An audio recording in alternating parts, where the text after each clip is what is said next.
Yeah, basically that was kind of our inspiration for doing a housing thing, and also it just seemed to keep coming up and up. So many people were finding it difficult to find a house. There was stuff in the media about it. Glyn Davis said that there were 440 homeless students, so it just seemed to sort of continually to occur. You know, average rent for a student to be paying is, you know, something like $120 a week. Most students are paying around upwards of 40% of their income on rent.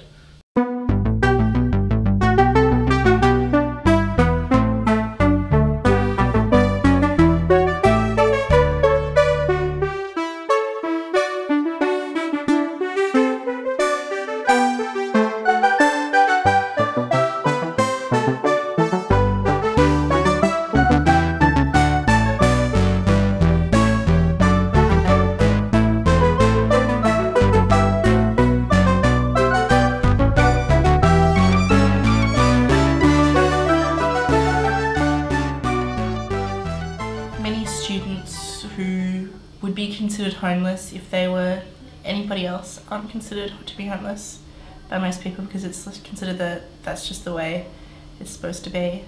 If an adult professional was forced to move back in with their parents because they couldn't afford to rent out a place, most people would see that as unacceptable. But for a student who's an adult, who wants to form their own identity, who might have children, who might be working to do that, is completely normal. I think students suffer from the perception that it's glamorous to be poor, and from the perception that we are children, neither of which are true.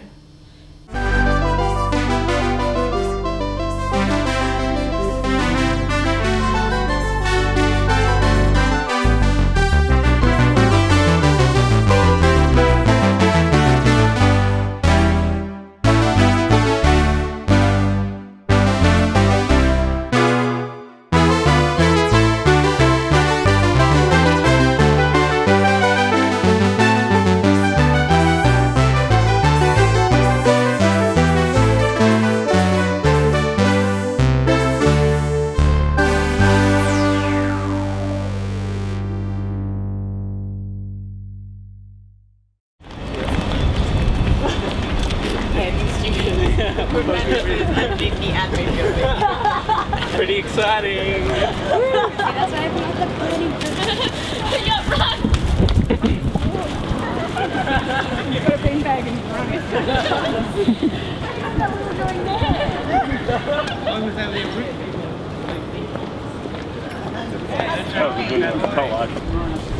Squat the lot! Squat the lot! Squat the lot!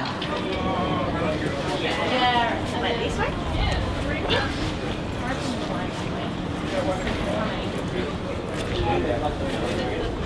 Sorry?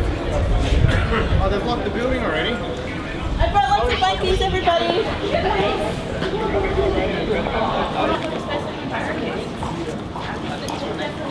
What are you being serious? James, maybe you should make another empowering speech. Yeah! Who's ready for another empowering speech? Well, be careful, you'll get a habit. Come on now, fearless leader. I need to get a habit. Come on, Blood. I want to see the speech. Tell me the story of SHAC. There we go. Can I be in it? We're here to tell a bedtime story to everybody who's sleeping upstairs. We got our report and proposal tabled there. That was sort of our first formal contact with the university. We had lots of informal contact. They sent Gary Thompson, who's the head of Wellbeing Services, but used to be a hostage negotiator in a former life, supposedly, that's the rumour, to like come and talk to us, and he just said, you know, they didn't really say anything. They said, we're not going to negotiate with you. Like, it just became a bit ludicrous because they kept setting endless deadlines for us to leave, sort of in 24 hours, blah, blah, blah, you have to leave in 24 hours, or else, and of course nothing ever eventuated. So the 28th was supposedly their final deadline for us to leave, and they weren't going to offer us anything, and blah, blah, blah. But we just stayed here. And then they sort of finally thought, oh shit, this is going to be a bit of a problem for us, so they offered us this deal.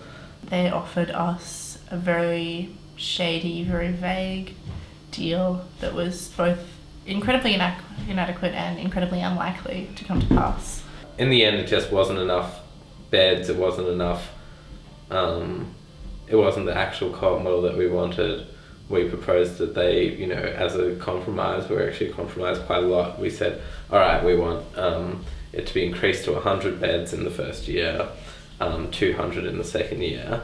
Personally, I think that they've always just treated us purely as an annoyance and always planned to kick us out.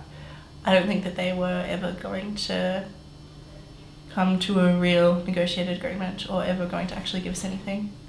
But maybe I'm an old cynic.